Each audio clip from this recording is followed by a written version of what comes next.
good morning to my friends in North America, and a very good afternoon to my friend in Europe, and a very good day for every time zone that I didn't cover with that. Welcome to our webinar, Pack Your Bags for North America. We are going to look into all of the market access essentials, trade compliance, product environmental compliance, and much more today. Before we get started, we have a couple of logistical things to handle. You are very welcome to ask questions. Perhaps some of your questions that you have that you came to this webinar with will already be answered in our regular program, but feel free to throw in additional questions. At the end, we've reserved time for a live Q&A, and any questions that we don't cover during that live Q&A will be answered via email. So if you have pressing questions, use the question button on the top. That's next to the chat. Don't confuse these two, they're easily confused. We have way more webinar resources in our resource center. This webinar will also end up there, so you can access the recording. The recording will also be emailed to you, and so you can find back your favorite moment. But if you're interested in this topic, then you can find a wealth of knowledge on our resource center on our website, www.sourceintelligence.com. If you want to multitask during this webinar, then that is your place to go. But pack tight, this is what we're going to do today. Let's have a look at today's agenda. Our first topic on the agenda is tariffs. You must have heard about this topic. It's everywhere. We're going to look into the more technical aspects of tariffs and also going to look at technical barriers to trade. The next topic on our list is product environmental compliance. We know that it's different in North America versus Europe, and we're going to unpack it all. After that, we'll dive into responsible sourcing. What are the North American legislations for forced labor and for minerals due diligence and minerals security? After that, we'll have our live Q&A.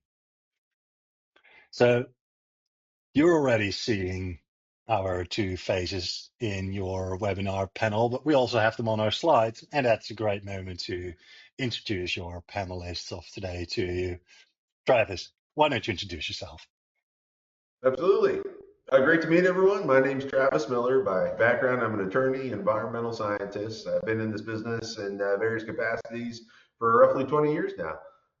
Most recently, I've joined Source Intelligence as the Chief Strategy Officer, General Counsel, where my role is to interpret a lot of the rules and regulations and make sure companies have devised the best strategies and product lines to help them be guided into the markets where they want to be. Over to you, Jonathan. Pleasure. My name is Jonathan Vengroos. If you're German, feel free to pronounce it as Vengroos. If you're Dutch, you can do that as well. But if we're speaking in English, then please don't call me that way. Then Vengroos is absolutely fine. I'm Director of Sales here at Source Intelligence. Let's dive into the challenge of today. In today's webinar, I'm going to play the role of a European industrial that has absolutely no clue about the North American regulations. Absolutely zero.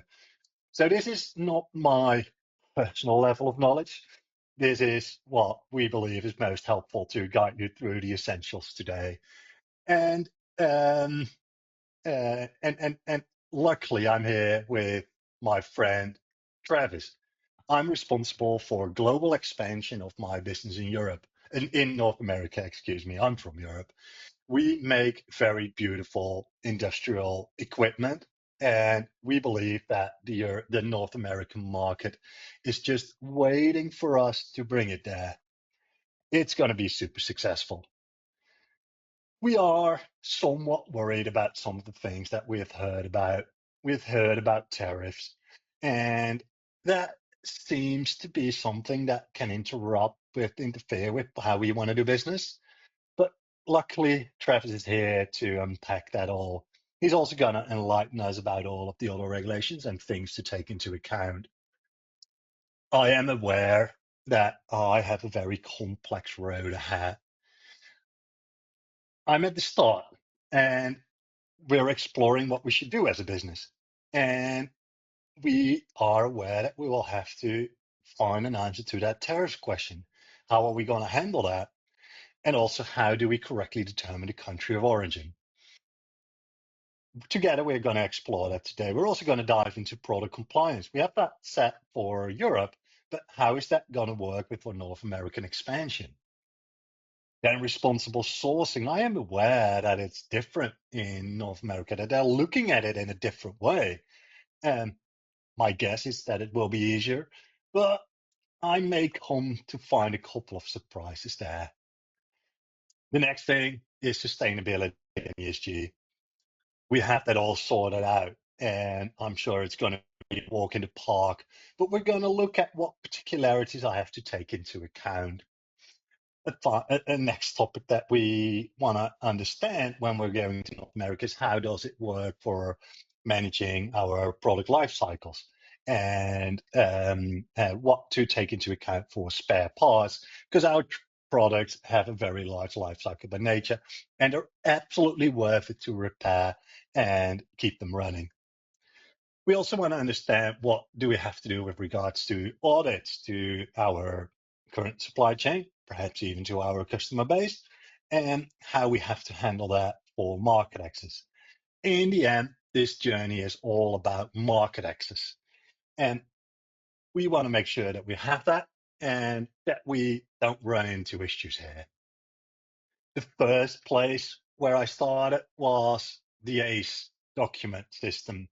And it seemed somewhat familiar to what I've seen with European customs, but it also felt like a heavy load, a heavy lift. And my friend Travis here, can you help me? What should I do with it? And is this the biggest thing I have to look at? Hey, Jonathan. Well, basically, it's the first step. The automated custom environment is the US equivalency to what Europe is trying to do and is moving forward with on digital product passport, a lot of the automated systems that are starting to come. Basically, a digital twin of the manifestation system and how it is that documentation is submitted for clearance. Now, why this is going to be particularly important to you as a net importer is that a lot of the first data, the information that customs will see that will trigger a lot of their future investigations, a lot of their queries into your product line, is going to start right here. It's going to be the data set that they start to use to screen and identify what additional questions they have about you. And probably the first place to get started to understand is about tariffs and technical barriers to trade. Absolutely, Travis. That is a topic that my management team is very concerned about. Those tariffs seem to fluctuate faster than my heart rate, and but I personally think that that is not the end of it. There is more that I have to take into account. Those tariffs are in the end just a cost, and I guess we got to see what the cost is at the moment that we're importing. But perhaps you can give me a bit of a wider perspective to tariffs. I also like to learn from you, basically to get an overview. What are all the things that I have to take into account when exporting my industrial equipment to North America? Absolutely. So I think the first thing you have to consider is that when you're looking to import a lorry, your product lines, a Mack truck over here, effectively what you're doing is importing a sum of components, a sum of parts and goods. And the country of origin determination is really based upon the origin of all of those subcomponents and materials. Your spare parts have to be considered. You have to really know the country of origin to calculate and assess your tariff risk. Now, something that's a little bit different is the long arm jurisdiction that exists in North America, meaning that if any of those components are modified or they meet military specification or they're controlled under either the ITAR or the dual use rules, the entire product and device can be controlled for where it can be sold and how it can be used by the US government and the military. So that's something that's a bit different than you might have encountered in the past. There's also the same type of chemical control regulations you might be accustomed to for REACH, for example, the Toxic Substance Control Act, the PFAS regulations that you're seeing a lot of, even at the state specific level. We dive into sub-tier materials like conflict minerals, anti-slavery provisions like the UFLPA, California Transparency and Supply Chain Act. We too are looking at materials and wood under the Lacey Act. There's restricted substance specifications you'll encounter as you start to work with different businesses. California has its own set. A good example is California Proposition 65, which has a huge outsized effect. The US has gotten into extended producer responsibility and fee paying obligations, which are emerging. There's a lot of corporate ESG initiatives. You have to consider obsolescence management because the rules and what's allowed to be imported are a little bit different between Europe and the States, as well as the rest of the North American continent. And then, of course, a big area for corporate actors is social responsibility and environmental audits. Looking at your factories, making sure the labor practices are on the up and up. Travis, this is an absolutely helpful overview of all the things we have to look into today, and I can't wait to get into them. But before we go there, um, let's look at the risks. My friends sometimes jokingly say, "Oh, it's just in America, they don't really care that much." So I'm hoping that this is all a little bit of paperwork and then I can just move on.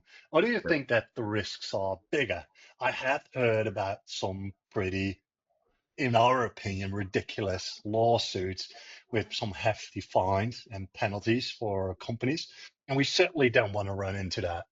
What are my risks for against these regulations in general? Yeah, absolutely. So obligations set the standards for what you need to do. Risks are how they're enforced. It's the potential costs that you'll encounter. And the six kind of essential drivers in North America are detainment, meaning that customs stops your ability to bring the product into market. Second are fines and penalties. So that's the governmental cost. And the third kind of analogy to that are the fee paying obligations. So by choosing to import into a given state or a given jurisdiction, you might incur a fee or a cost that you have to assume as a tax burden, similar to your VAT. Now, along those lines, there's also part and end of life issues and engineering change orders. So these are internal controls. What happens when all of a sudden there's an issue? And then lastly, for every import, there tends to be a disclosure or filing obligation that occurs, whether that be a standard certificate of origin, a US Customs and Border Protection kind of exchange of data, as you see over to your right-hand side, containing manifest, HTS codes, country of origin, valuation data, or more upstream declarations like a Form SD or disclosures you might get under conflict minerals or into ESG reports. You get a whole cadre of different activities that start to bubble up when you import into North America. That's helpful to understand, Travis. Thanks a lot for that. But let's dive into one of those fee paying obligations, and that is the tariffs. We're worried about that, and it seems to go pretty well. What's your perspective on that? Yeah, you should be worried. The tariffs have been absolutely world changing, just in terms of what they've been doing, how they're changing the geopolitical considerations, how they're dictating where it is that you should even manufacture a product. As you can see, just through the beginning of this year, as of May 21st, we have seen a 76.9% increase in tariff related revenues, which translates to roughly $67.3 billion.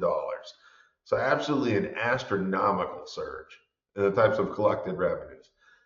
Now, the intent of this is to reshore and domesticate manufacturing. In practice, companies have started to adopt one of two strategies.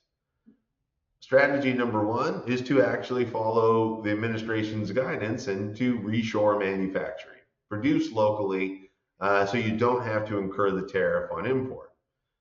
The second is to stop all of the cross-border transactions.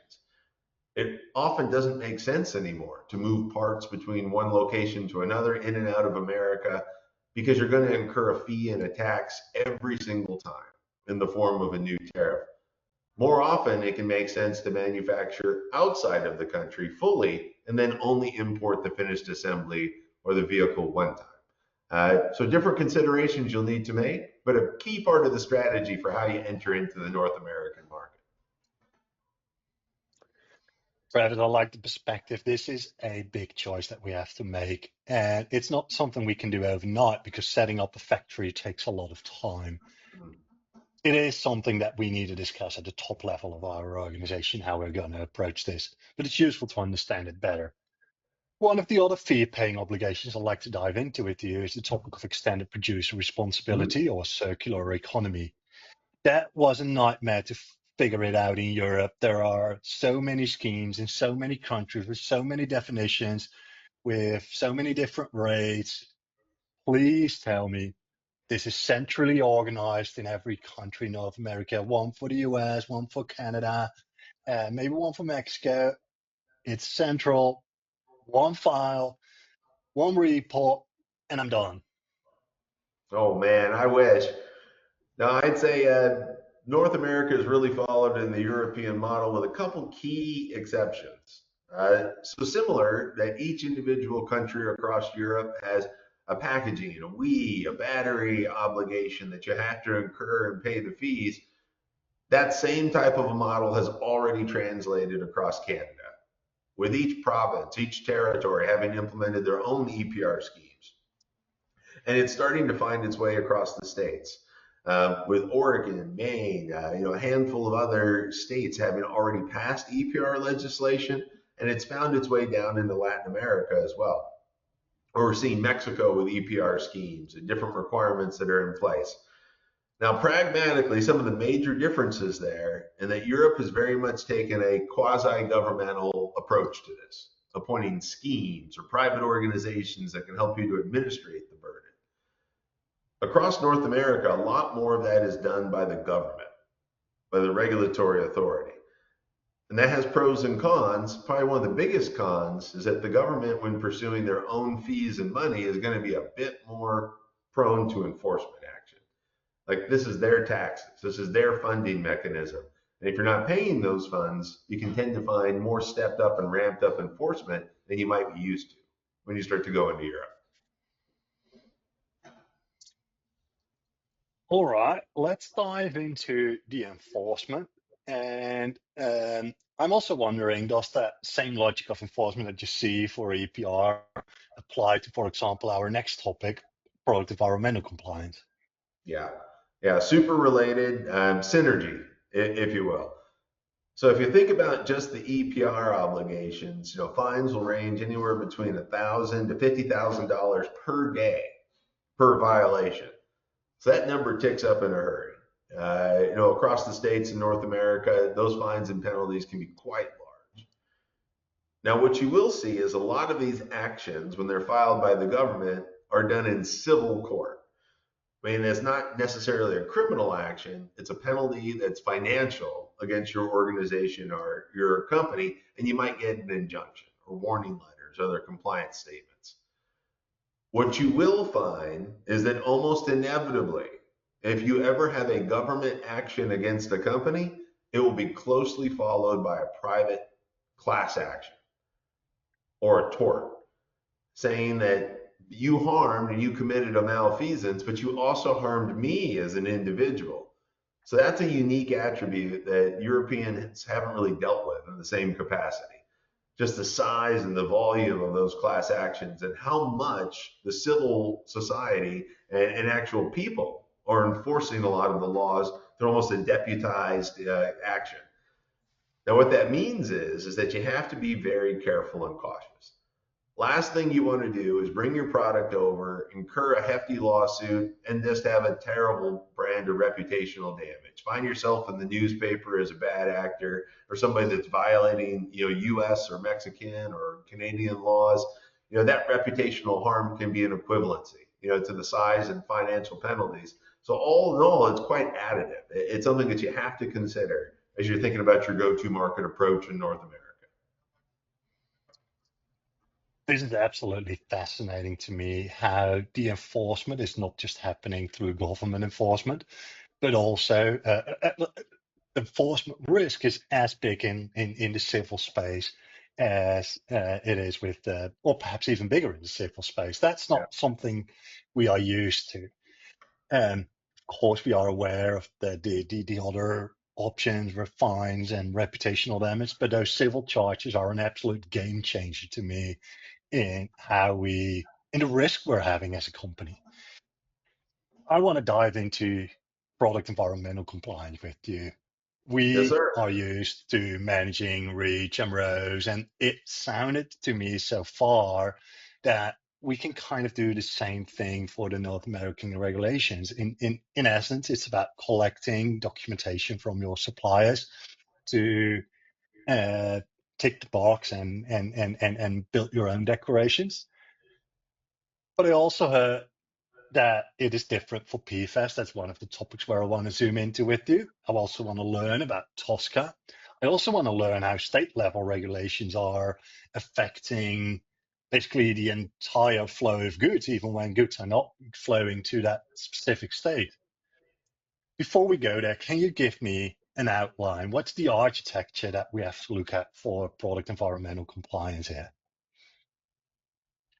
Yeah, absolutely.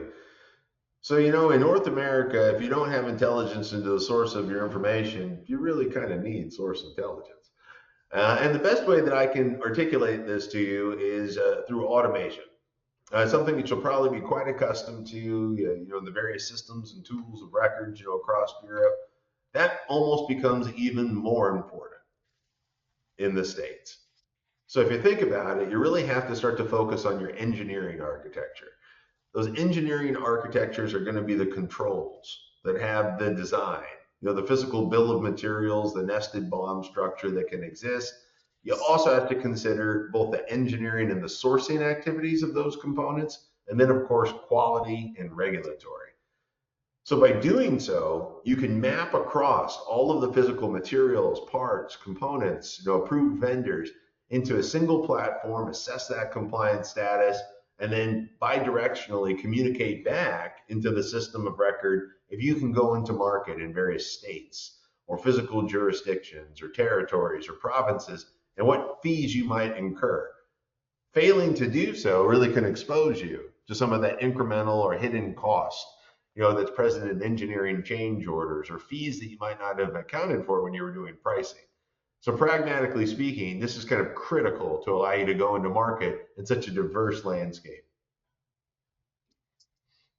All right, it sounds like I can kind of follow the same logic. Perhaps may even be able to do it with the same team, but that I would need to invest in a good infrastructure for it to enable that team to scale it up with these other requirements in mind. Let's go into Tosca first. The way I know it is that it is kind of like the North American or US equivalent to EU REACH. And but I'd like you to tell me what are the nuances here and what are the differences? What are the additional things that I have to take into account for TSCA or Tosca? Yeah, I remember back in law school, my old environmental law professor used to call Tosca the sleeping giant of environmental law. So it was a giant because anything that was regulated under Tosca was eradicated from the global market. If you think about asbestos and all those mesothelioma commercials you see from time to time, that's because of Tosca. If anybody walks outside in the United States and sees an electrical box, you'll see a little blue sticker on it. It says non-PBT. That was because Tosca forced every single one of those to be drained of the oil, remove the PBT, and put a different electrical converting oil inside of it. And that's how they chose to label it. So it's the absolute eradication of materials. Now, it was sleeping because it hadn't changed in decades. The same restricted substances were present. That was up until the passing of a US senator, interestingly enough. The guy's name was Frank Lautenberg. And Lautenberg had always had the vision that the United States should have the same type of health and safety controls as Europe. We should at least be able to keep up and make sure our citizenry are safe. And his vision was to reform the TSCA law, to start to adopt that European model and have a broader coverage of different substances and chemicals that are finding their way to the market. So in doing so, when he passed, in his honor, his colleagues in the Senate passed this legislation. And now tens of thousands of new substances are being evaluated by the EPA, by the government. Now, the major difference you'll see from what you probably experienced in Europe is that the consultation process and how those decisions are made is wildly different. Europe will spend years and years and years identifying materials, taking them through various lists under the REACH regulation, classifying them, quantifying them, whereas the US will do all of that work almost internally. When they will take a decision, they will require reporting, and then they will put restrictions and controls, and then they will begin to enforce. So it's a much more streamlined process in the time, and the enforcement is much more significant.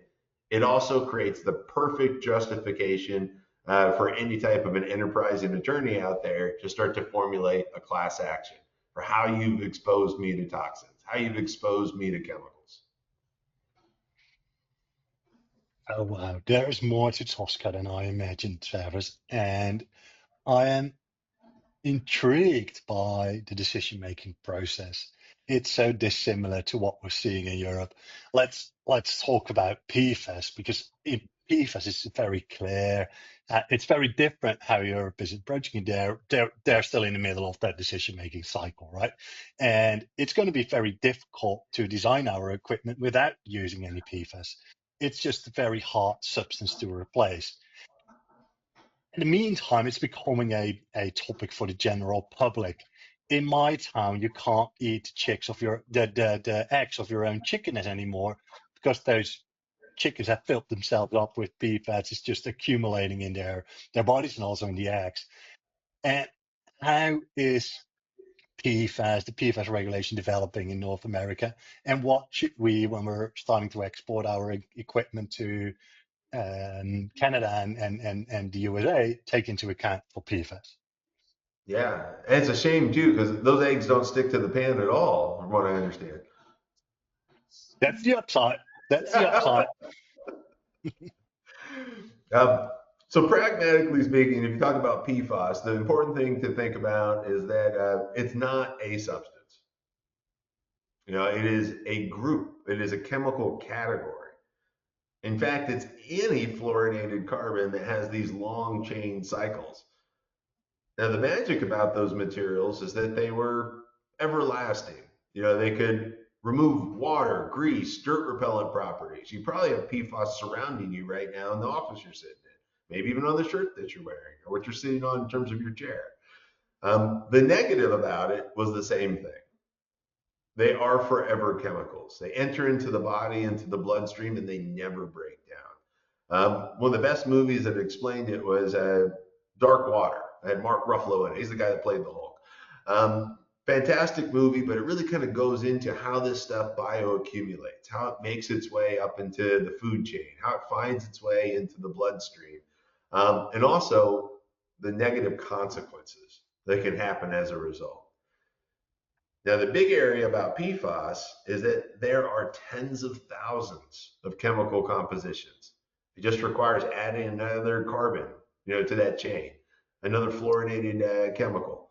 In fact, there's over 12,000 PFAS substances currently being tracked by the U.S. The OECD has another 4,700. In Source Intelligence, we're actively tracking over 64,000 PFAS substances and variations. And as a result of this, trying to identify or go through and check the box and look at every one of those PFAS substances is almost an impossible task. Really, the only way that you can start to identify, then mitigate the risk, which is being posed in those same class actions. Really, the legislation and the lawsuits is the equivalency, maybe even bigger than what happened with asbestos and mesothelioma is through a process called full material declaration, or FMD. It's knowing everything that's the materials in your substances, be able to track it, identify it, and then flag it for the concerns that might be present.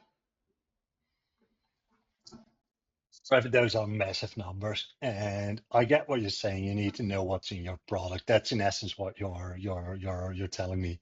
For PFAS, what do I have to do with this information? I heard some rumors about a reporting obligation, but I also heard some rumors with the current government that is taking a bit of a different approach. Mm-hmm. Is that reporting obligation still happening? It sure is. And we'll flip over to the next one. Um, so if you think about that reporting obligation, it comes under multiple different facets. So one is you have to assess all the materials that have been imported over a history, over a time, sum that data up, and then make a disclosure. But the interesting thing is that when you're making that disclosure and you're publishing that information, there's certain knock-on consequences, right? So let me use an example. An example being California's Proposition 65. So assume we take a little O-ring that might find its way into your lard. If it's on your website and I can order it and I happen to be located in California, I could actually order that material on your website. And if you were to deliver it to me without giving me notice that there was a listed PFAS substance on California's safe drinking water and toxic enforcement list, the net result would be I could file a lawsuit against you for the harm, not warning me, and then delivering that product into my state. I always say, if I retire someday, this would be my retirement gig. Just finding and having these self-delivered lawsuits that could come to you that allowed you to almost have a default way that you would have to settle with me. Well, Travis, I'm seeing in the questions that the public is asking you not to inspire more people with those kind of business ideas. And but it is fascinating to me that a state level regulation is having such an effect on basically on me, even when I'm not selling directly into that specific state. It also sounds to me like that it's the information that I need to know what my risks are far less in a central place. And that worries me.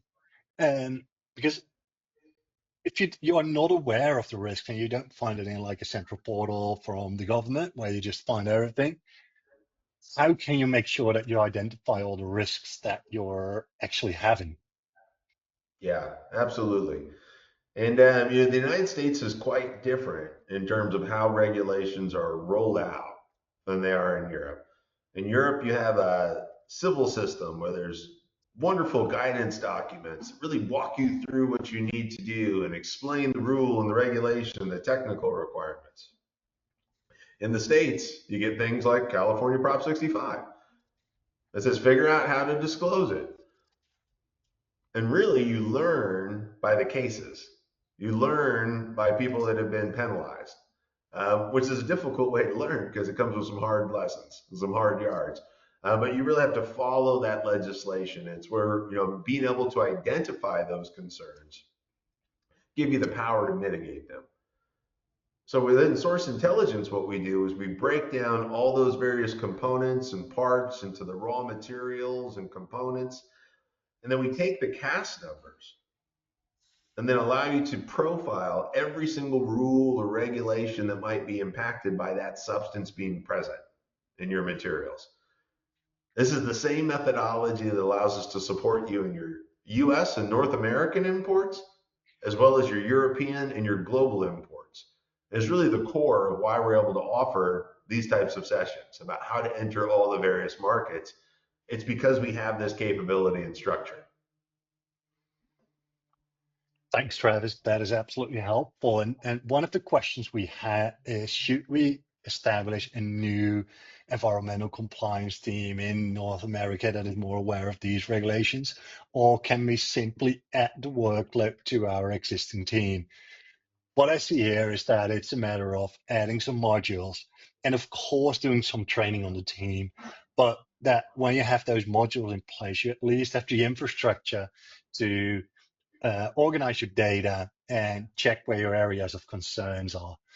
And what we always say is a risk is half as risky when you at least are aware of it. Let's pivot this conversation to responsible sourcing.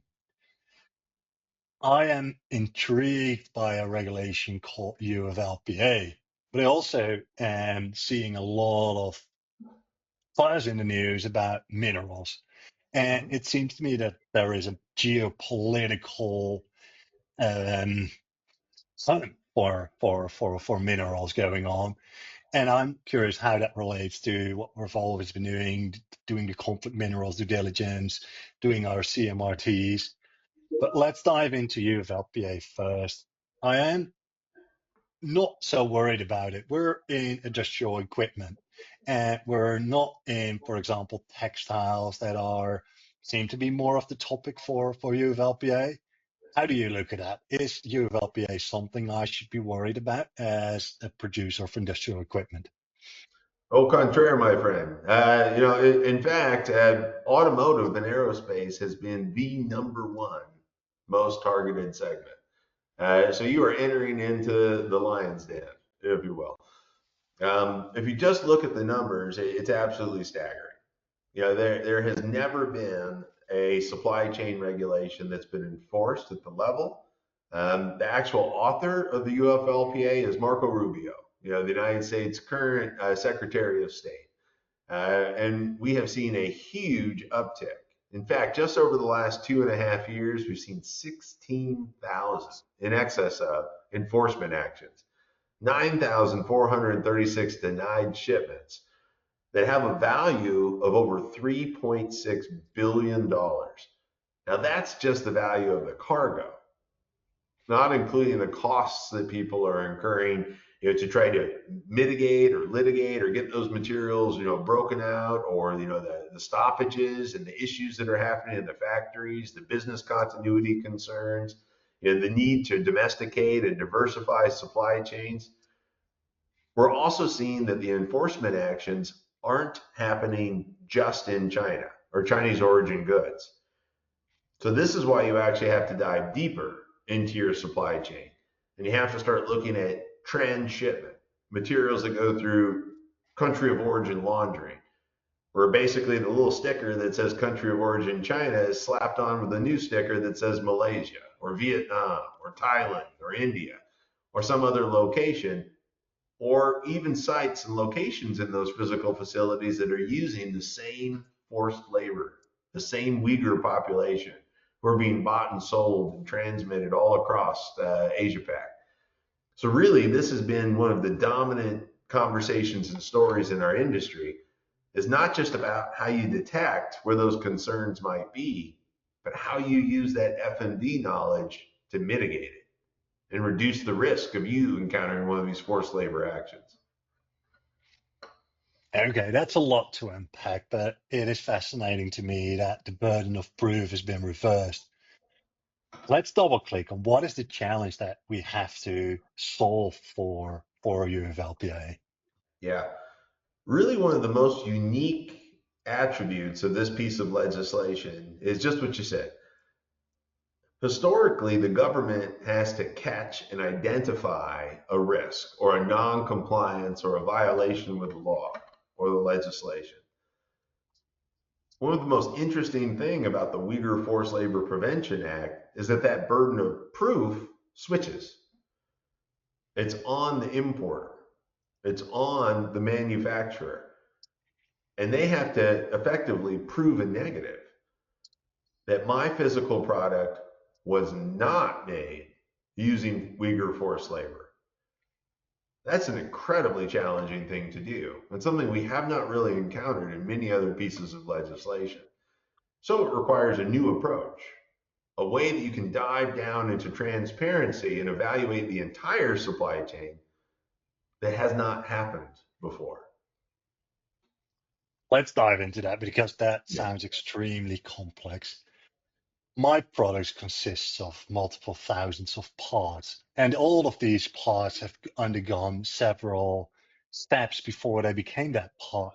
They have been produced, may have been into sub-assemblies, they have been baked or heated or painted, and Yep. then we're not even down to the raw material level. I mean, everything ultimately comes from a mine or a farm or from the ocean. How am I able to go that granular? Yeah, and I'd say this is what drew me to Source Intelligence.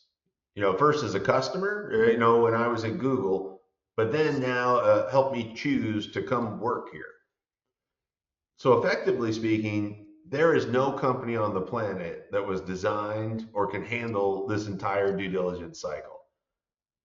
And that's why Source Intelligence acquired 5 companies to help to support this activity.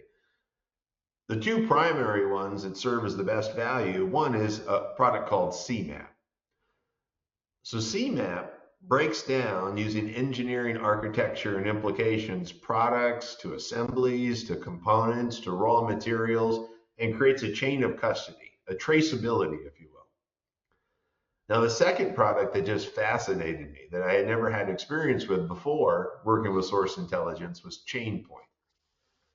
And Chainpoint works from the opposite side of the lens, where it evaluates and uses the standards organizations, the boots on the ground, to actually create new data, where each extractive activity, each transaction of raw materials, whether it be from mines, whether it be from farms and forests, whether it be from laboratories, goes through a vetting process to its first processing step. Be that the smelter, be that the mill, be that the gin, be that the lab.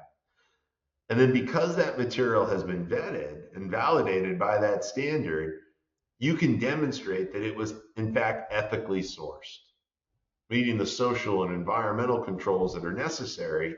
And by linking those materials to the processing steps, you can actually create that full chain of custody that everybody is trying to accomplish to be in compliance with not only the UFLPA, but also the digital product passports of tomorrow, the EU deforestation regulation, which is coming hot and heavy, the batteries regulations, all the sub-tier mapping laws that are coming on the books.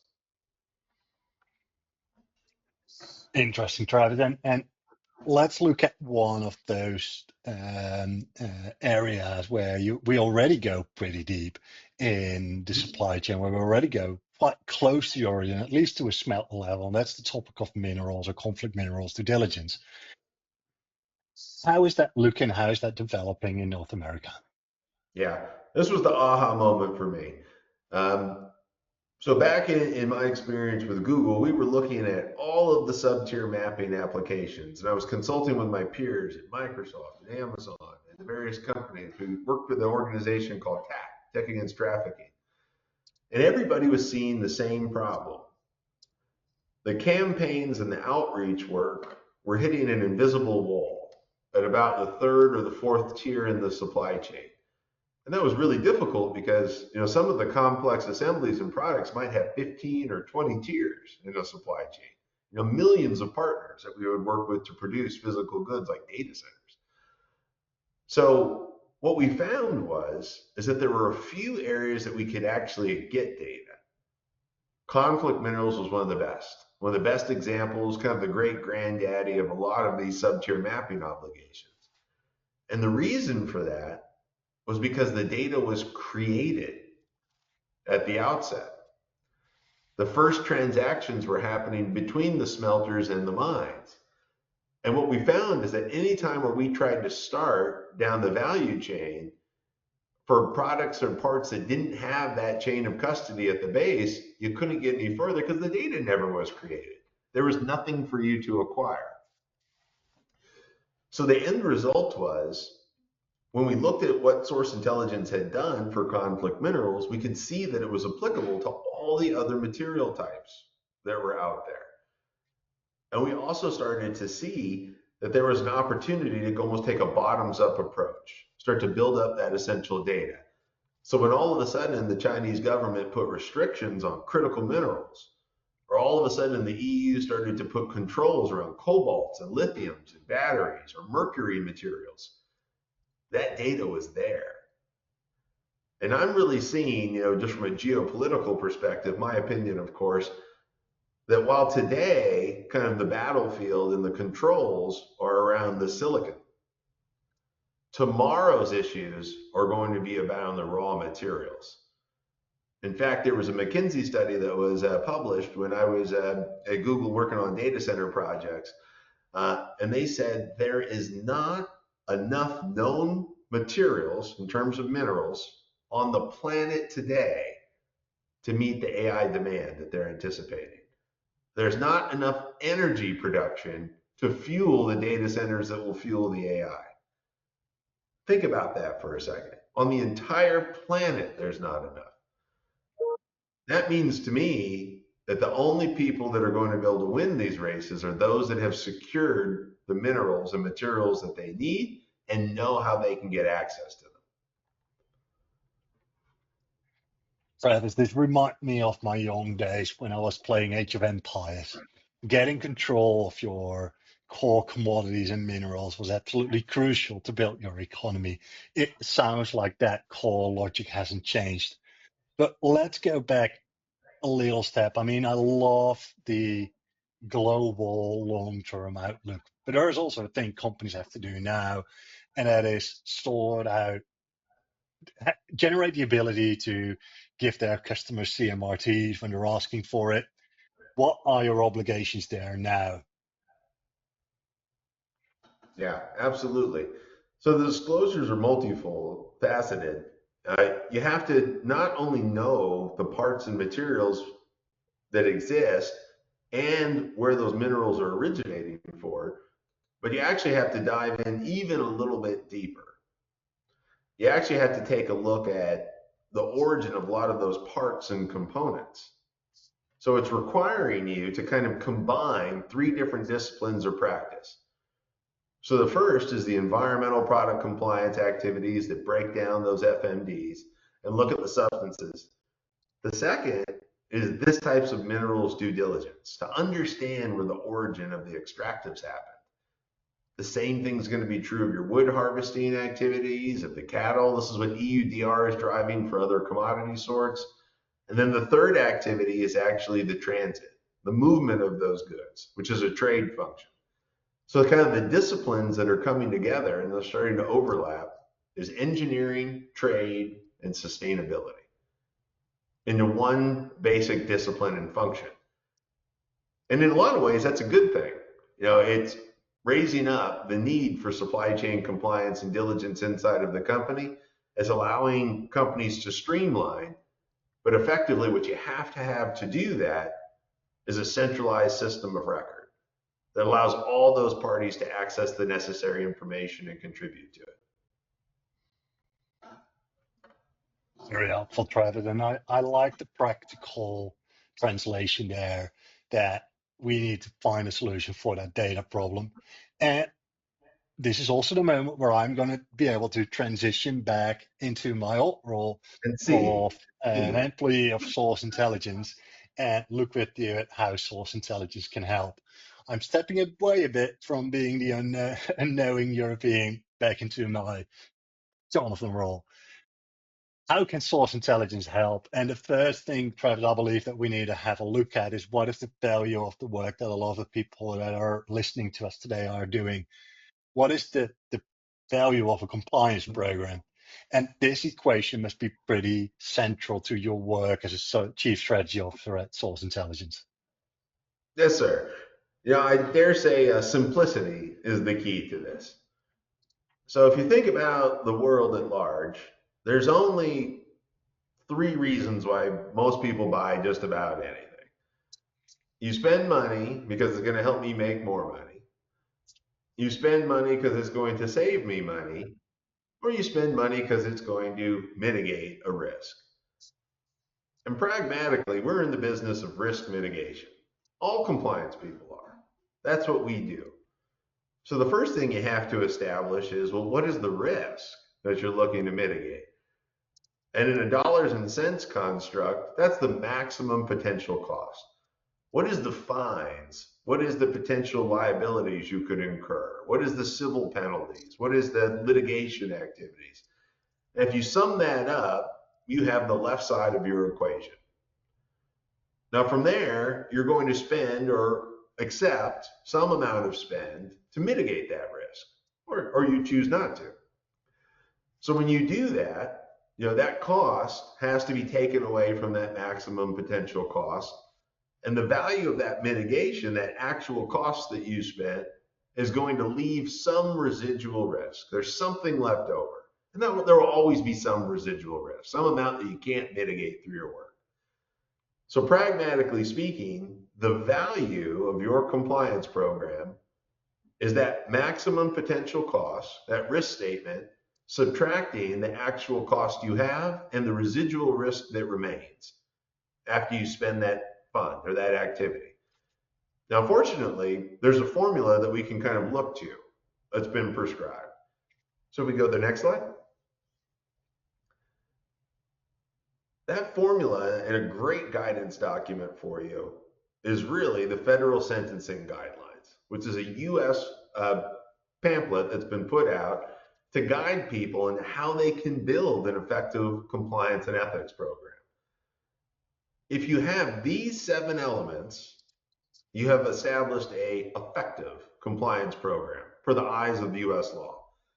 So the first is that you have a standard, a code of conduct or a procedure, something that describes what you're going to do and that aligns to the rules that you're trying to comply with. The second is that you have somebody that is in charge of administrating it, whether that's a compliance officer, a committee, a delegated group, you're working with Source Intelligence and our resources to help you, that is in existence. The third is communication and education. How are you telling impacted parties about your compliance program? We have a learning management system called Source Academy, where we communicate that messaging both to internal as well as supply chain audiences. The fourth attribute is internal monitoring and auditing. How are you investigating? How are you looking into detected issues? What do you do about it once you have it? That's what we use our CMAP platform for. The fifth activity is reporting and investigating. How do you disclose something? How do you action it? What are the steps you might take to mitigate that risk? Which leads us to number 6, how will you enforce that program? And then lastly, how do you respond? Because every company is going to encounter non-compliance events and issues. What defines the difference between a good actor and a bad one is how you respond to them once you do. What stands out for me from this webinar is that there is a massive amount of things you have to take into account and that the risks are very high. The things the things you have to take into account is growing from multiple accesses. First of all, when you're expanding into territories, like in the case that we alluded to today, you're having simply to take into account more regulations.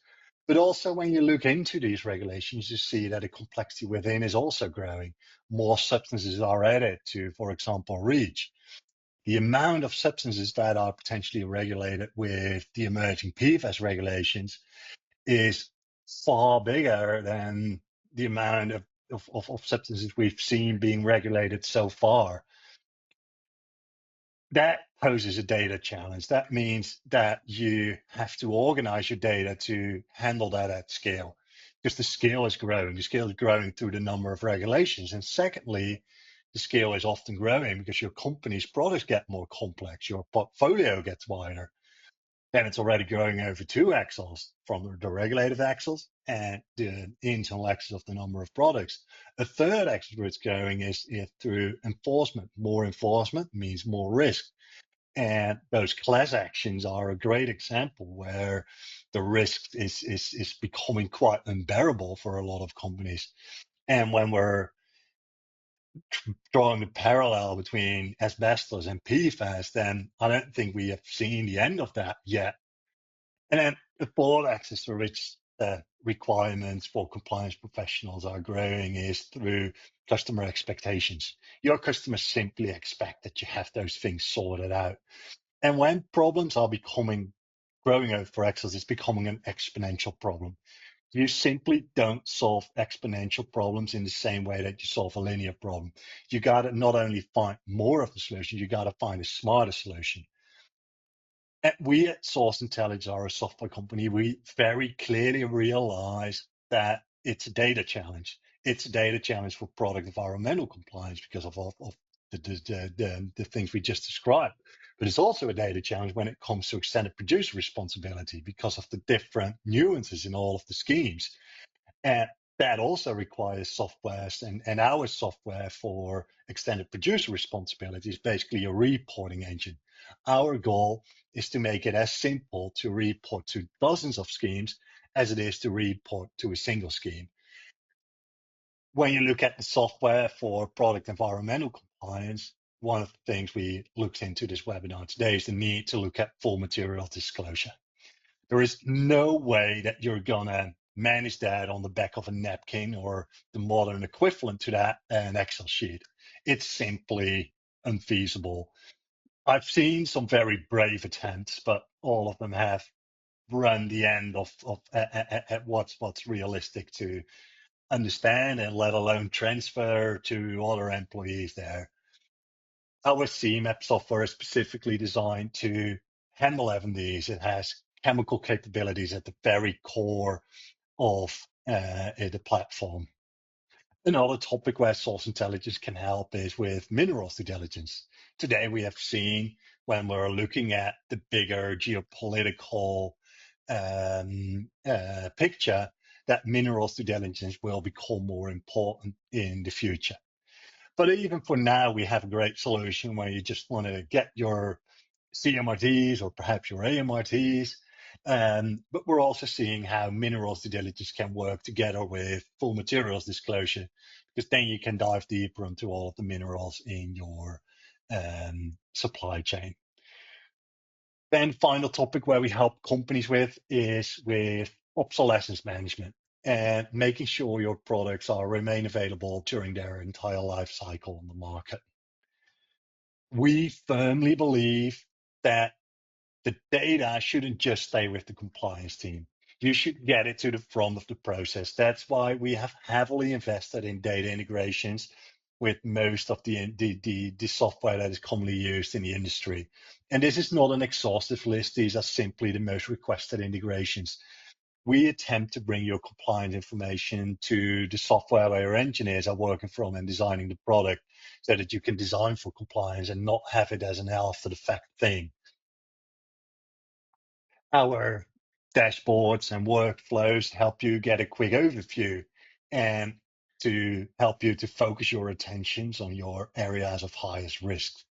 Our teams are helping you with gathering the data, but the software can also be self-managed, and that is pretty unique in this industry. Most companies pick either model, and there are very few with software that goes that deep, where you get so much control, where you get so much insights in your parts and components, and you're so fast seeing where you should focus your attentions to. That is the end of our slide deck. Travis, do you have some final thoughts that you want to send people home with? Yeah, so I reflect on the several decades I've been in this business, and it's interesting that from my first green biz, all the way till today, the request has always been, oh, we need more attention on this, we need more management, attention to focusing on these activities and what's happening. Well, we got it. No, we got what we asked for. There is no topic that is hotter right now than supply chain compliance and the obligations that are incurring, whether that be tariffs, whether that be like the bans and restrictions under TSCA, PFAS, whether that be all the emerging requirements that are happening, in Europe. So interestingly enough, it's your moment. It's our moment. And this is a small network of people that have been working on this, for our entire careers. Seize that moment. Carpe diem. Seize the day, and do what you can do. If you need any assistance, please reach in. We're always happy just to share a conversation or our thoughts. Jonathan's a great guy. You've gotten to know him over the last several years.